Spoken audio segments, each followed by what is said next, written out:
It had been a quiet Saturday morning. The sun hung low in the sky, casting a warm glow over the small suburban neighborhood. Birds chirped lazily, and the occasional rustle of leaves was the only sound breaking the stillness. But for me, the serenity was a thin veil, masking the mounting tension I'd been feeling for weeks. The HOA, the Homeowners Association, had been breathing down my neck ever since I'd moved into this house. At first, it seemed harmless enough, a group of self-appointed guardians of the neighborhood, enforcing rules nobody really cared about. But recently they'd been becoming more aggressive. First, they'd complained about the color of my fence. Then, they had issues with the height of the grass in my front yard. And next, they'd accused me of excessive vehicle clutter for parking my truck too close to the curb. But today was different. Today, they sent officers to take my truck. The engine of my truck roared to life as I walked out of the house, wiping the last remnants of sleep from my eyes. It was an old Ford, nothing flashy, but it had been mine. For years, part of my routine. I was just about to back out of the driveway when I saw them. Two men in dark uniforms standing by my truck, surveying it with cold, calculating stares. I slowed my roll, my heart dropping in an instant. Something wasn't right. I knew that look. I'd seen it before, the kind of look people give when they're about to take something from you, but I wasn't sure what. I rolled my window down just enough to speak. "Can I help you?" I asked, trying to keep my voice steady. My eyes darted to the two men. Neither of them looked like the kind of law enforcement I was used to seeing. They weren't wearing badges, no official insignia, just black tactical gear and a professionalism that felt staged. The taller one, with a pair of dark sunglasses and a stone-cold face, turned slowly. "We're here to seize your vehicle," he said, his tone flat and void of any explanation. "Seize my truck?" I shot back, my disbelief slipping into anger. "By whose order?" The second officer, a burly man with a scar running down his cheek, stepped forward. "The HOA. You've been in violation of multiple community regulations." I blinked, my mind racing. The HOA? This wasn't their usual nonsense about my fence or yard. They couldn't possibly be serious about this. "What the hell are you talking about?" I demanded. But the two men remained silent, their eyes never leaving me, their stances too practiced, too controlled. Before I could respond, my wife, Sarah, stepped out onto the porch. Barefoot, her hair messy from just waking up, she stood tall, unafraid. "What's going on?" she asked, her voice sharp. I tried to keep my cool, but I could feel the heat rising in my chest. "These guys say they're here to take my truck, Sarah. From the HOA." She didn't flinch. Her eyes scanned. The men with a quiet intensity then flicked back to me. "Something's off," she said, almost whispering. "I don't trust them." That was when I knew. It wasn't just a simple HOA dispute. These men were here for something more, something bigger than a petty neighborhood violation. And they were about to make the biggest mistake of their lives if they thought they could mess with us. "Why don't you show me that paperwork?" Sarah said suddenly, her voice calm but cold. "You're going to need it." The two men exchanged an unreadable glance. The tension in the air was thick, palpable, as if something was about to snap. They weren't here for just my truck. They were here to send a message. And now, it was time to find out just how far they were willing to go. Just as I was about to take a step forward, I heard the faint hum of something overhead. A sound. That didn't belong. A drone, buzzing just above us, watching. And then I realized, the HOA wasn't just sending fake officers, they were watching everything. Hey, real quick, if you're enjoying the video so far, make sure to hit that like button, share it with friends, and subscribe for more awesome content. And while you're at it, drop a comment and let me know where you're watching from. All right, let's keep going. The morning sun blazed down on my neighborhood, but there was a shadow creeping over the streets, one that had nothing to do with the weather. I could feel it in my gut as I watched the fake officers loiter near my truck. They didn't belong. They weren't just here for some petty vehicle dispute. This was something far more calculated, far more sinister. But it wasn't just about the truck. It wasn't just about one isolated act of aggression. No, this was a meticulously planned move, orchestrated by the HOA to push their control over me. They had been escalating things for weeks now, complaining about everything from my front lawn to the truck parked in my driveway. At first, I thought they were just a bunch of self-righteous busybodies with too much free time on their hands. Now I realized I was wrong. They had gone too far. I stepped out of my truck, still eyeing the two men who claimed to be officers of the law. One of them, the taller one, had a badge pinned to his chest. A badge that looked new. Too new. Something about the glint on it didn't sit right with me. The other guy, the muscle, was standing at the rear of my truck, his arms crossed over his chest. His stance was too perfect, too rehearsed, like a trained actor waiting for his cue. "I'm Officer Hayes, and this is Officer Jenkins," the taller one said, pulling out a clipboard. His voice was unnervingly calm, as if he expected me to be compliant without question. He went on without waiting for me to respond. "We've been dispatched by the HOA to seize your vehicle due to multiple violations of community regulations." I couldn't help but chuckle, despite the rising anger in my chest. "The HOA? Are you telling me the HOA called you? Real law enforcement?" I eyed the clipboard in his hands, watching him tap it absent-mindedly against his leg. "You sure you're not playing dress-up?" He didn't flinch. "We are certified contractors authorized to enforce HOA policies. This truck is being impounded." Impounded. The word hit me like a brick. My truck wasn't just being taken, it was being confiscated. Without warning. Without legal grounds. And they were betting on me being too shocked, too intimidated, to fight back. But this wasn't just about a truck. I knew it. They wanted to break me, to make me an example. They wanted to prove that they could control every aspect of my life, down to the smallest detail. And right now, they thought they had the upper hand. The second officer, Jenkins, took a few steps closer, his eyes scanning the driveway as though making sure no one else was watching. It was then I realized their plan was deeper than I'd imagined. They had come prepared, not just with fake uniforms and badged counterfeit officers, but with a whole operation, a plan to isolate me, to make sure no one would interfere. They were betting on the fact that I was just another average guy in a quiet suburban neighborhood, someone who wouldn't challenge their authority. And right now, I was exactly what they expected. Alone, unarmed, and with no backup in sight. That's when I saw it. A flash of something overhead, catching the sun's rays. The faint hum of a drone, hovering just above us. They're watching everything. My heart began to race. They hadn't just come to steal my truck. They'd come to watch everything unfold. I should have felt more worried. But the knot in my stomach wasn't fear. It was suspicion, building slowly like a storm on the horizon. The two men standing by my truck, pretending to be law enforcement, had all the trappings of authority, badges, uniforms, and that same cold, methodical demeanor. But something felt off. Something I couldn't quite put my finger on. I leaned against my truck, eyeing the clipboard in Officer Hayes's hand. His fingers drummed lightly on the surface, as though impatient, but his eyes never strayed from me. The longer I stared at him, the more his calmness started to feel like a performance, not a badge of authority. I kept my arms crossed, standing tall, refusing to show weakness. They were hoping I'd fall for this. "Look, sir," Hayes said, his voice smooth but strained. "We're here because of repeated violations of HOA regulations.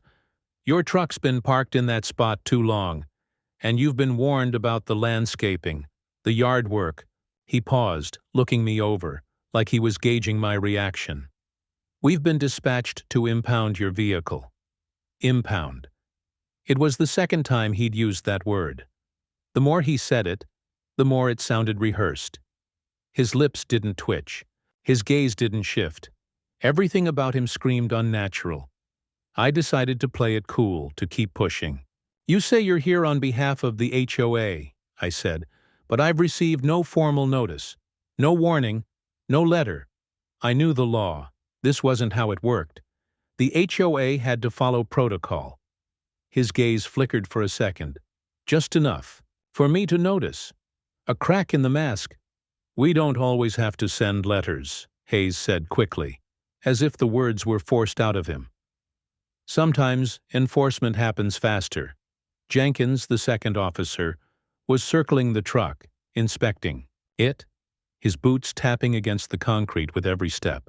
He didn't seem to notice that I was watching him, but I was. His movements were too calculated, too precise, like someone who'd been trained to act without thinking. The guy was too comfortable, too practiced in his role. "Hey," I called, out, catching Jenkins' attention. "You're not even looking at the papers. You're just circling my truck like you're scoping it out for a robbery." Jenkins stopped dead, his hand briefly tightening around the steering wheel, like he was trying to act casual. But I saw it. His fingers twitched, a nervous tick. He started to speak, but Hayes cut him off. "Jenkins, go get the tow truck," Hayes ordered, his voice too sharp, too eager. Something in the way he barked that order didn't sit right with me. It was like he'd suddenly lost control of the situation, and now he was trying to regain it. My instincts were screaming. This was a setup. But why? Why would the HOA go this far for something as stupid as my truck? I felt my pulse quicken, the hairs on the back of my neck standing up. I couldn't wait any longer. Something was wrong. And this wasn't just some HOA dispute. They weren't here for my truck. They were here for something bigger, before I could react. The buzzing of a drone cut through the air. Louder now. Too loud. It was hovering directly above us, its camera aimed straight down. I froze. The drone wasn't just watching us, it was watching me.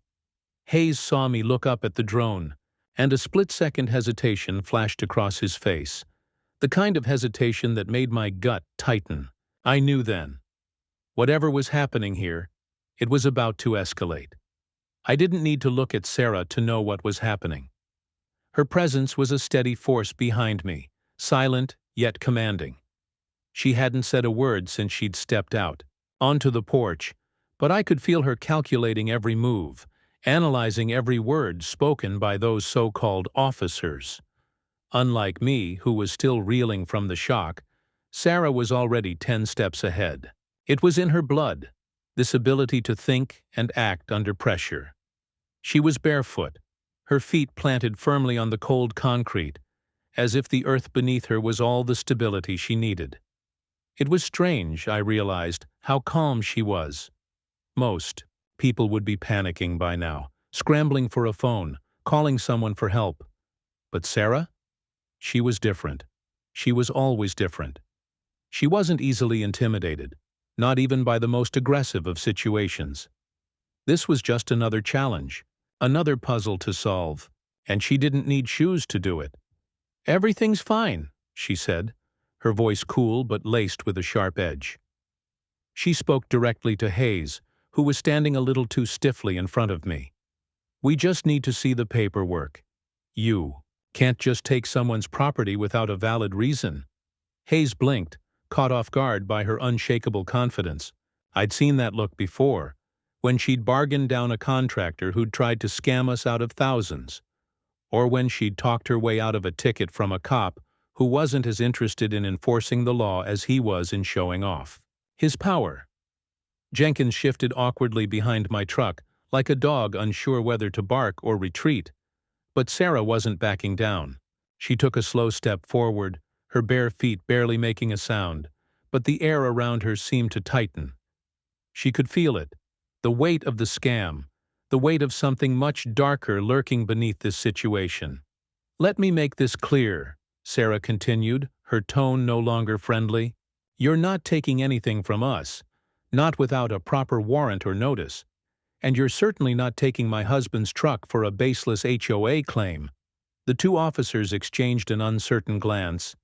Hayes opened his mouth, but the words caught in his throat. He hadn't expected her to challenge them head-on.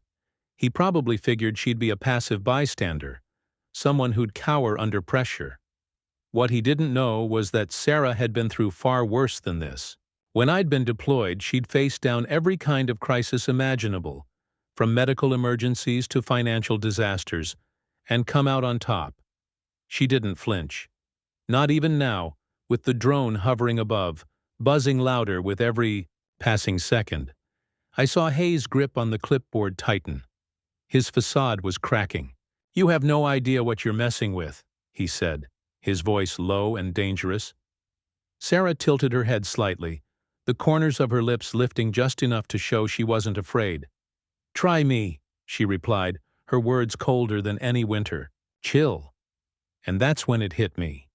This wasn't just about the truck. It wasn't even about the HOA. Sarah and I were caught in the middle of something much bigger. And now, we were in it together. Suddenly, a third figure appeared at the end of the street, walking toward us with a purpose. Someone dressed in a suit, his face hidden behind a pair of expensive sunglasses. He wasn't from the HOA, and I didn't recognize him. But from the look on Hayes' face, he sure as hell knew who he was. The tension shot through the air like a live wire. The air was thick with tension. The drone hummed like a predator overhead, its camera lens trained on us, while the two fake officers stood stiffly in front of my truck. Hayes, still trying to maintain his composure, was visibly rattled, but it was clear he had no intentions of backing down. Not until he got what he came for. But Sarah? She was a different story. I could feel the shift in the air the second she stepped forward, her bare feet silently pressing against the cool concrete. It was like the ground itself knew she was about to take control of the situation. There was a quiet authority in the way she moved, as if she had been waiting for this moment her entire life. A battle-hardened strategist, using the calm of a Sunday morning to mask the storm brewing in her chest. "You can't be serious," Sarah said, her voice cutting through the tension like a knife. She wasn't shouting, she wasn't pleading, she was speaking the truth, and that alone made her words powerful. "You're not taking my husband's truck. Not today. Not ever."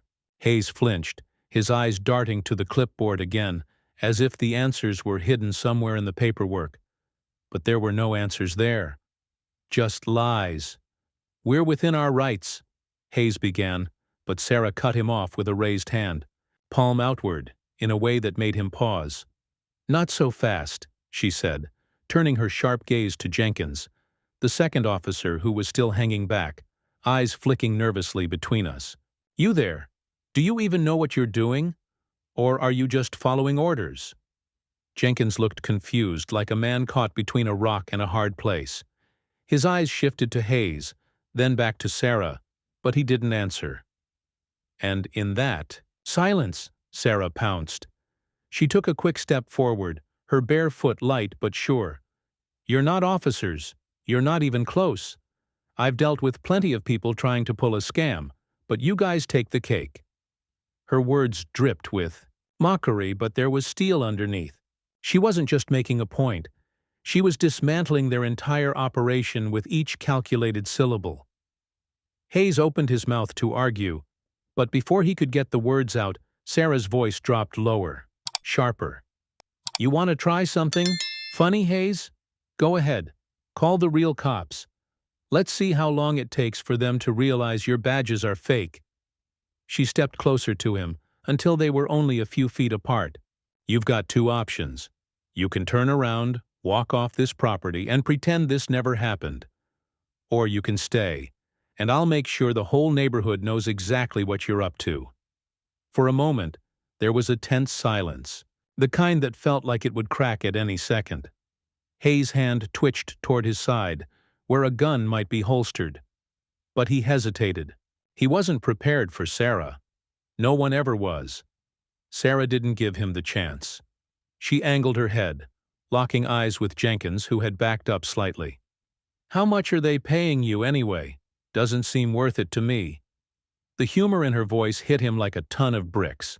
His shoulders slumped, the bravado drained from his posture as he realized he was in way over his head. Sarah smiled, her eyes gleaming with a quiet satisfaction. "I'm not asking you to walk away, Jenkins. I'm giving you an option." But, just as the tension seemed to break, bang! The sound of a distant engine rumbled in the distance, and a sleek black SUV screeched around the corner, coming to an abrupt stop at the end of our driveway. It wasn't a cop car. It wasn't even a regular vehicle. The door swung open, and out stepped a figure dressed entirely in black, moving with the kind of confidence that made my stomach drop.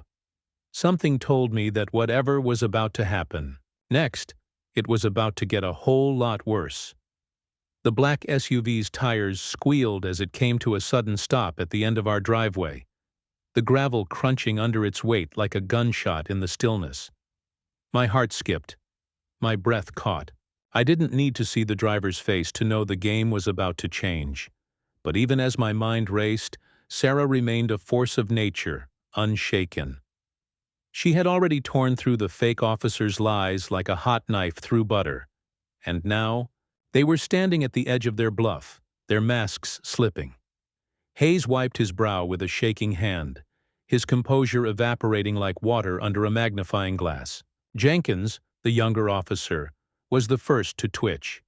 His eyes darted nervously, not meeting Sarah's gaze. There was a moment of silence, a heavy, suffocating pause before the truth began to unravel. "You're not cops, are you?" Sarah asked, her voice soft but dead serious. It wasn't a question, more like an accusation with a side of cold reality. Hayes glanced at Jenkins, his lips pressed in a thin line. The charade was over. "Look," he muttered, his voice betraying a hint of panic. "We're just doing a job. You don't understand." Sarah cut him off, her eyes narrowing. "A job?" She took a deliberate step forward, her bare feet pressing firmly into the earth, as if grounding herself in the face of their deceit. "Who hired you, Hayes? The HOA? Or was it someone else pulling strings from the shadows?" The word HOA hit the air like a bombshell, causing both men to stiffen. Hayes swallowed hard, looking around, but he knew it was too late to salvage the situation. The lies had already fractured, each crack more dangerous than the last. Jenkins shifted uncomfortably, his voice rising. We don't know much. We were just hired. Thought this would be easy money. We didn't think it would go like this." Sarah tilted her head, her eyes flashing with something sharp and calculating. "Did you even look into the HOA you were working for? What exactly were they promising you? A couple $100 to risk your lives and careers? You don't get to just steal a man's truck and walk away like nothing happened. Not on my watch." The tension was palpable. Hayes' face was red, and he could feel the walls closing in. There was no more escape, no more lies to hide behind. He was outmatched, outclassed, and out of time. "Let me explain, okay?" Hayes tried, voice cracking. "They told us the truck was being seized for violations, that it was just a routine process, and the owner would never know. They said we could make a quick buck, help the HOA clean up its streets." Sarah's face twisted in disbelief. "You're lying. No HOA can operate like this, not legally. What's next, huh? You plan to get me and my husband arrested for something that's not even real?" Jenkins flinched as Sarah's voice sliced through the air, but Hayes wasn't done yet. His eyes darted to the black SUV, the arrival of whatever or whoever was inside looming. They weren't just up against us anymore. They were trapped. "We didn't know," Hayes repeated, his voice barely above a whisper. "We were just desperate. They said it would all go smoothly. Until it didn't." Suddenly, the SUV door opened with a slow creak. A man in a dark suit stepped out, tall and imposing. The second he moved toward us, the temperature dropped. I recognized that presence instantly. This wasn't just some HOA goon. This was someone far more dangerous. My pulse quickened, my mind racing. Who the hell was this guy? And why did I feel like things were about to go from bad to worse in a hurry? The fake officers were already on the back foot, but the real threat had just arrived. The tension that had built up in the yard was palpable, like a storm just before it breaks. The man in the dark suit, a shadow among the sunlight, approached slowly, every step deliberate, every inch an encroachment. My gut told me he wasn't just another hired hand. This wasn't some random enforcer. This was the man behind the curtain, and the real danger had only just arrived. Hayes and Jenkins, the two fake officers, were practically quaking. I could see their desperation written all over their faces. They had been exposed, and now they were trapped. The SUV's engine idled, in the background, as if it too was holding its breath, waiting for what would come next. Sarah, still barefoot and unshaken, took a half step toward the new arrival. She wasn't intimidated. Hell, she was already playing chess while they were stuck on checkers. "Who are you?" I asked, my voice rough, the weight of the situation pressing down on me. The man in the suit smiled, but it didn't reach his eyes. His gaze flickered briefly toward Hayes and Jenkins, as if assessing the damage, before he turned his cold stare on us. "I'm the one who cleans up messes like this," he said, his voice smooth but laced with a threat I could feel in my bones. "And right now I'm looking at a very expensive mistake." He looked at Hayes and then back to us, as though to say, "This wouldn't have happened if you'd just cooperated." But something in his demeanor had shifted. His calm exterior was starting to crack, revealing an edge of desperation that was impossible to ignore. "We tried to make this easy for you," the man continued, stepping closer. "The HOA simply wanted a resolution. Your truck was an eyesore. It's been sitting on the property for too long, an issue for your neighbors. You had to know something like this was coming." Sarah's voice broke through the tension, sharp and cutting. "You think that truck is the issue? You're not taking it. You're not taking anything from us. You should have left when you had the chance." The man's eyes narrowed, but there was a shift in his posture. For the first time I saw him hesitate. It was small, but it was there. It told me something had gone wrong, something bigger than he'd anticipated. "We'll be taking legal action," he said, the words falling from his lips like a threat too familiar to be convincing. "We'll make this a court issue, a zoning issue, a neighborhood issue. There's nowhere you can run. You've already made the wrong enemies." But I wasn't buying it anymore. This wasn't just about a truck or an HOA. This was personal now, and I could see the same realization in Sarah's eyes. She stepped forward, her voice low, almost a whisper but carrying all the weight of what came next.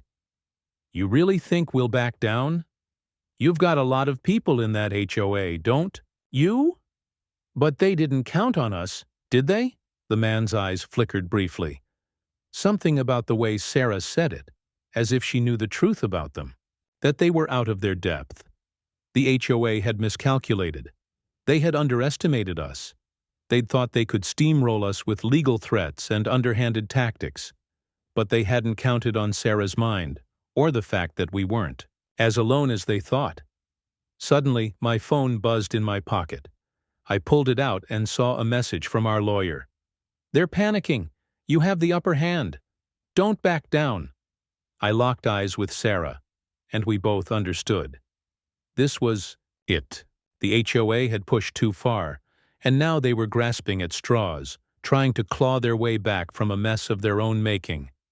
The man in the suit took a deep breath, as if weighing his options. His lips parted, but before he could speak, the unmistakable sound of a siren cut through the air. The real police, finally arriving.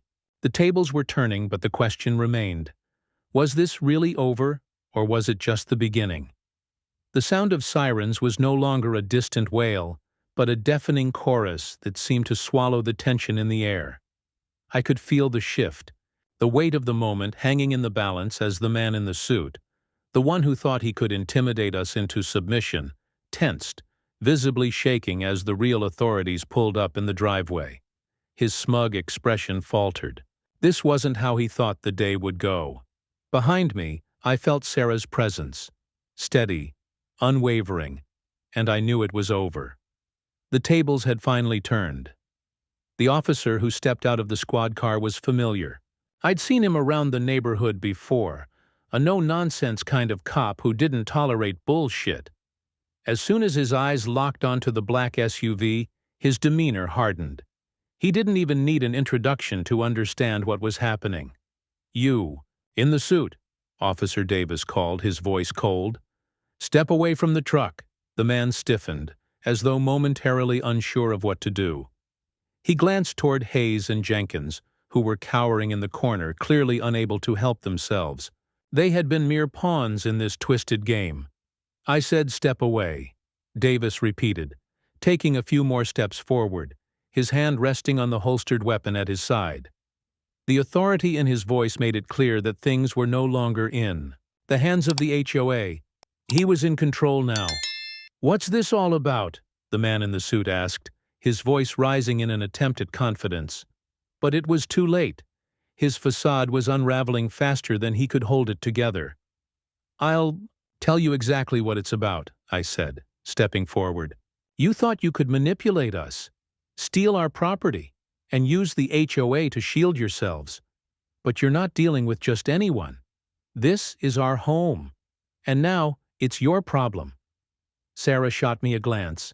It was the first time in hours I'd seen that small, satisfied grin playing at the corner of her lips. The man's fate had been sealed the moment she'd put him on edge. It wasn't just his lies that were exposed now. It was his entire scheme. Officer Davis spoke again, this time addressing Hayes and Jenkins directly. "You two, get in the car. We'll deal with you later." But the real sting came when the officer turned back to the man in the suit. "You're not fooling anyone. I know the HOA president. Your little stunt is about to become a public problem. We'll be talking to them soon enough, and trust me, this won't be swept under the rug." I saw it then, the full collapse. The man's bravado shattered. His shoulders sagged as he realized the tide had turned. And I felt a rush of vindication as the weight of his own manipulations settled on him. He opened his mouth, probably to say something, probably to salvage whatever he could. But Davis cut him off. "Save it. You're done." And just like that, the man in the suit, the fake officers, and the HOA's dirty game came to a crashing halt. A few weeks later, the HOA found itself in the middle of a scandal. The manipulation was exposed, and their reputation was torn to shreds in the local press. The HOA president was removed from her position, and legal action followed as the full extent of their tactics came to light. As for us, we were no longer just homeowners. We were the ones who had beaten the system at its own game. But what really stayed with me was this.